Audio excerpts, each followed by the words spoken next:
Hey, het is ik. Ik zou zeggen welkom back, maar ik zou het uiteindelijk vooral aan mezelf moeten zeggen. Ik weet dat ik de laatste jaren heel afwezig ben geweest op mijn YouTube kanaal. Dat ik het een beetje verwaarloosd heb, maar ik heb daar alle goede redenen voor. Het was voor mij een bewuste keuze om een beetje afwezig te zijn. En dus nu dat quarantaine is... Nooit gedacht, we zitten in week 3 of 4, ik weet het zelfs niet meer. En kijk, ik heb mijn motivatie teruggevonden. Ik ga dus beginnen met jullie een keer een deftige uitleg te geven. Want dat heb ik eigenlijk nog nooit echt gedaan. Ik heb altijd zo wat hier en daar iets gezegd, maar nooit echt een complete uitleg. De laatste jaren waren voor mij enorm. Maar echt enorm. Ik kan het zelfs niet beschrijven. Ik heb er geen woord voor. Er is zoveel gebeurd. Ik heb zoveel haarkleuren gehad.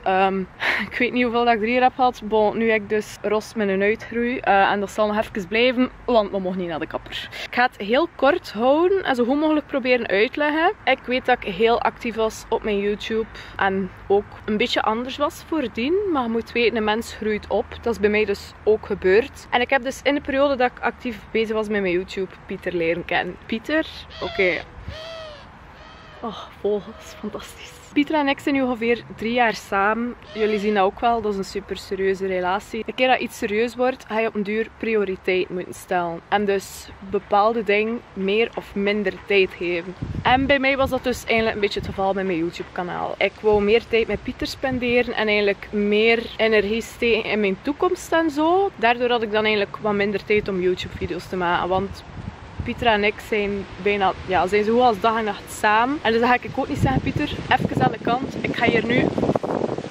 Hey, Bint, ga je mij laten praten? Dus ik ga dan niet zeggen van, yo Pieter, zet u even aan de kant, ik ga een video maken. Eigenlijk is dat iets dat ik perfect kan doen. Maar dat is iets waar ik het redelijk moeilijk mee heb gehad. Ik had iets van, kijk, je moet in het moment van nu leven. Profiteer van wat je hebt, want je kunt het elk moment kwijt zijn. En dus wou ik van elke seconde dat ik met Pieter had profiteren. En dus heb ik ook mijn vrienden een beetje laten vallen, waarvoor sorry. Ik zie mijn familie minder. Maar ik heb dus nu al heel mooi kunnen bouwen aan iets waarop ik heel trots ben. En dus nu is dat eigenlijk op een goed niveau, waardoor ik eigenlijk nu en dan toch wel wat meer tijd kan maken voor andere dingen. Ik ben in die periode ook heel ziek geweest. En dan had ik eigenlijk echt geen zin om iets te doen op sociale media. Die periode hebben sommige mensen mij saai genoemd, wat ik zeker snap. Want ik was toen echt...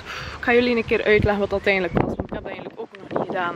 Dus het begon eigenlijk vorige zomer, in mei ongeveer, mei, juni begon het. En dus vanaf een bepaald moment kon ik dus niks meer eten. Dus letterlijk alles dat ik at, vloog er direct uit. Ik moest van alles kotsen, ook al was mijn lievelingseten. Ik had echt wel eetlust. Ik wou altijd eten, maar ik kon niks binnenhouden. En dus wij wisten niet hoe dat kwam. Natuurlijk super veel kilo's verloren in een heel korte tijd. Dus we waren al redelijk snel aan het panikeren. En dat leek alsof dat er niks kon verteren. Alles lag urenlang op mijn maag. En ook al at ik gewoon maar een broodje of zo, leek het alsof ik een heel kerstbuffet had gegeten. En ik had iets van, oké, dat is niet normaal. Want ik ben iemand die echt wel veel kan eten en nooit echt problemen had. Om een heel lang verhaal kort te maken. Ik ben heel vaak, maar echt zo vaak naar het ziekenhuis geweest. Ik heb op bijna alle afdelingen van TUZ Gent gezeten. Ze hebben mij heel veel medicatie voorgeschreven. Veel daarvan heb ik niet willen pakken. En het is mijn best ook, want dat was telkens eerst dachten ze dat het halfsteen waren. Ze hebben zelfs gedacht dat het maagkanker kon zijn. Dan dachten ze dat een chronische maagontsteking was. Wat hebben ze nog allemaal gedacht?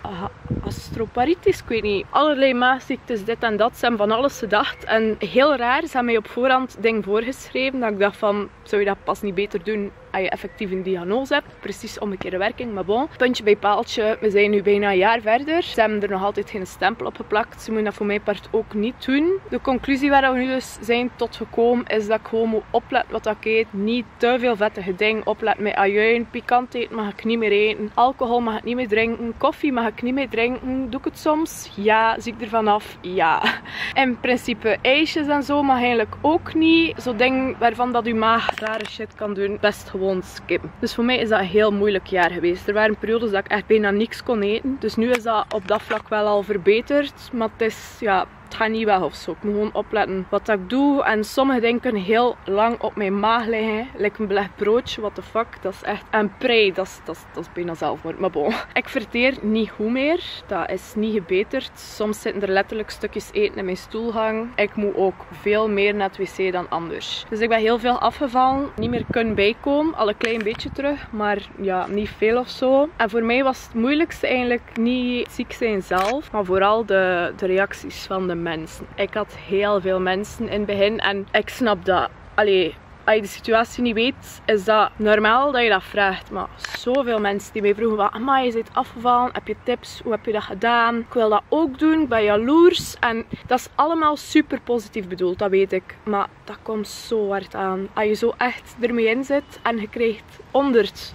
is zelfs weinig. 300, 400 zo'n bericht per dag. Kun je geloven dat dat je enorm in de put brengt. En sommige mensen begonnen dan ook echt grove shit te zeggen. Zoals van, je bent je kont verloren en eet maar een beetje meer. En gaat een anorexia patiënt worden. En bijvoorbeeld, ja, diëten en vermageren is leuk, maar je bent een beetje te snel aan het gaan. En al zo'n ding. En als je al zo diep zit. Ik heb het heel moeilijk gehad. En dus voor mij was dat iets dat ik iets had van, ik ga minder op sociale media, dan moet ik die dingen niet meer horen. Minder plaatsen, dan gaan de mensen ook niet opmerken dat ik vermagerd ben of nog aan het vermageren ben. En dat heeft mij dus heel goed geholpen. Door er wat minder op te zetten, ben ik er eigenlijk wat doorgekomen. Heb ik alles een beetje een plaats kunnen geven. Je moet weten, dat ziek zijn met mijn diabetes was ook echt niet goed. Mijn suiker stond heel slecht en ik was weer heel bang dat alles zo slecht ging gaan like voordien. Dat ik terug ketoon ging hebben tot en met. En mijn suiker stond ook heel vaak te laag en die grafieken schommelden zo hard. En ik had eindelijk weer goede grafieken, dus ik ga er niet een hele video aan wijden. Ik denk dat ik het nu in korte lijn voor eens en voor altijd een beetje duidelijk heb uitgelegd. Moest je nog vragen erover hebben, mag je dat zeker altijd sturen. Maar doe dat wel op een heel beleefde manier alsjeblieft, want dat ligt redelijk gevoelig, als ik daar eerlijk mag over zijn. Dus vandaar dat ik een beetje afwezig was. En in die periode heb ik eigenlijk ook echt mezelf beter leren kennen. Door met Pieter te zijn. Die heeft zo goed voor mij gezorgd. En ik echt... Ik kan niet zeggen hoe dankbaar ik ben voor zo iemand in mijn leven te hebben. Die redt mijn leven elke dag.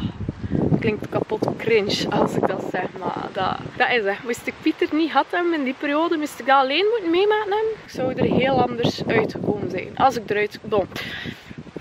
Ga je niet triestig zitten doen. Ik kan gewoon zeggen dat het nu echt wel goed gaat met mij. Ik ben niet genezen, nog altijd niet. Ik heb mijn diabetes nog altijd, mijn probleem met mijn maag nog altijd. Nog elke dag problemen ermee, maar ik kan ermee leven. Er zijn ergere dingen. Er zijn zoveel ergere dingen. Echt waar. En dat is voor mij een troost. En ik heb niet veel, maar ik heb wel mensen die mij echt graag zien en die mij echt steunen. En nu, deze quarantaineperiode, what the fuck? Het ding is, ik ben ook van werk veranderd in die periode. Ik werk nog altijd bij Rains, zowel in Gent als in Antwerpen. Dus ik werk de maandag en de dinsdag in Gent, de woensdag en zaterdag in Antwerpen. En voor mij is dat perfect. Donderdag en vrijdag ben ik thuis om al mijn andere dingen te doen. Ik ben nog altijd heel actief bezig op Instagram. Doe daar ook soms campagnes en andere leuke projecten. Er kruipt ook heel veel tijd en heel veel stress in. Dat is dat veel mensen ook onderschatten. Ze denken al, oh, dat is een beetje leuk, fotootjes plaatsen en geld verdienen. Dat is totaal niet de stress. Ik heb gewoon zoveel stress gehad de afgelopen jaren. Ik kan het niet eens beschrijven. Het succes dat ik in 2016 had, ik had dat nooit zien aankomen. En dat was voor mij in het begin super leuk. Maar dat heeft mij heel snel, ik ga niet zeggen een klets in mijn gezicht, maar dat was zo van...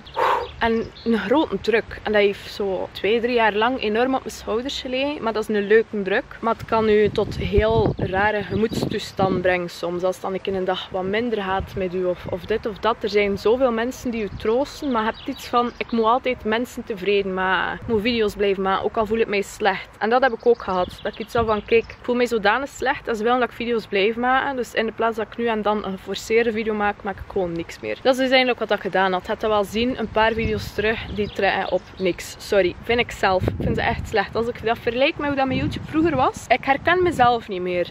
Ik wou nog altijd dat ik zo was. Diep van binnen ben ik ook nog wel zo. Gewoon nu een volwassenere versie, denk ik. Die al meer heeft meegemaakt. Maar dat is goed, dat is positief. Wie weet kan ik weer video's maken. Ik heb veel bijgeleerd dus. En dus nu zit ik in quarantaine. Ik zit nu al heel de quarantaineperiode bij Pieter. Ik bleef heel vaak bij Pieter in Gent. En dus toen dat de quarantaineperiode begon, dachten we van oké, we gaan hier niet heel de tijd in Gent blijven. We gaan gewoon naar Pieter zijn huis. Want het ding was, mijn ouders moesten nog werken. En met mijn diabetes ben ik eigenlijk een beetje een risicopatiënt. Dus ik had iets van, ik ga geen risico's nemen. Blijkbaar was er op de school van mijn broer en mijn zus ook iemand die corona had. Dus ik dacht van, dat is een te groot risico, hier ben ik veilig. Dus ik was dan meegekomen met Pieter naar hier. Nooit gedacht dat die lockdown zo lang ging duren. Uiteindelijk was het ook van, kijk, als je nu naar Harelbeke gaat, moet je daar blijven. En ik was te bang en ik had ook iets van, ik hou enorm van mijn familie. En ik mis ze enorm. Maar als ik echt moet kiezen wie dat ik liever dag en nacht rond mij heb, is het toch wel Pieter. En mijn mama begrijpt dat volledig.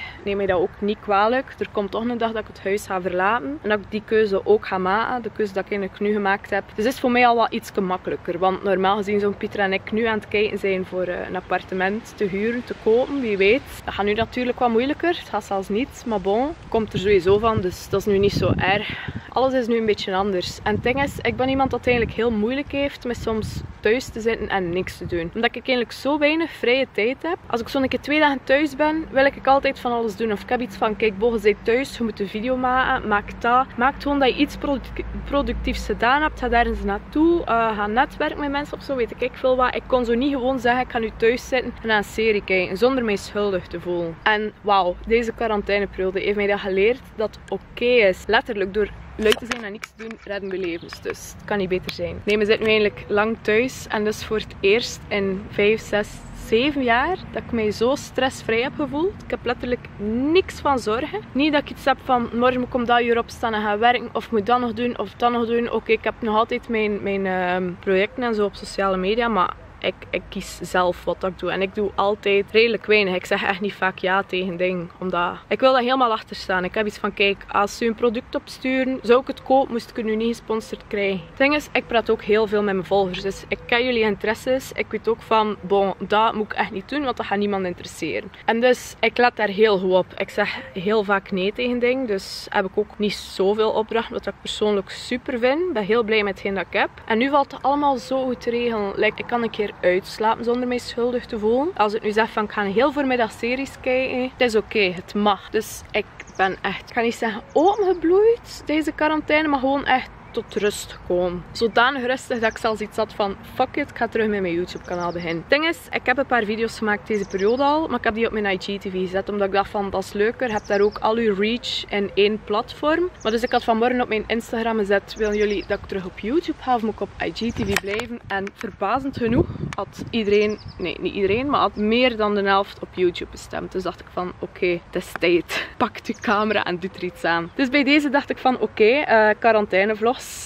Daarmee zal ik beginnen, want veel mensen vroegen voor vlogs. In de komende dagen ga ik jullie zoal tonen waarmee dat ik mij deze dagen bezig hou. Wat ik allemaal gedaan heb, leuke tips, andere dingen, kookvideo's, komt er allemaal aan. Je moet weten, mijn schoonbroer is bakker, dus die moet zo goed als bijna elke dag taartjes of gebakjes maken. Kan ik zeker ook een keer een leuke video met hem doen. En als jullie ideetjes hebben, mogen jullie die zeker ook geven. Op mijn IGTV kun je een make-up tutorial vinden, een video waar Pieter mee make-up doet, een Sims video en ik denk dat dat een beetje is. Dus ga dat zeker ook gaan bekijken. De dingen dat je daarvan leuk vindt, laat het mij ook weten, van kan dat hier ook allemaal doen. Deze video was nu misschien wat saaier, maar ik wou het even serieus daarover hebben, want ik heb dat nog niet gedaan, dus hopelijk is dat nu duidelijk. Hopelijk kan ik nu in rust en vrede verder gaan en heb ik alles eindelijk op een rijtje. Het voelt wel zo, dus dat is goed. Vanaf de volgende dag gaan niet meer zo serieus zijn, ze niet meer in zin. Ik wil even zeggen aan de mensen die sinds 2015 nu nog altijd aan het kijken zijn, je weet niet hoe hard ik jullie waardeer. Echt waar. Ik heb veel mensen zien afgaan, ik heb mensen zien terugkomen, maar ik heb ook mensen gezien die gebleven zijn. En moest het mogen van Maggie en Mark van Rans, kom ik jullie allemaal echt een dikke knuffel geven. Want je verdient het echt.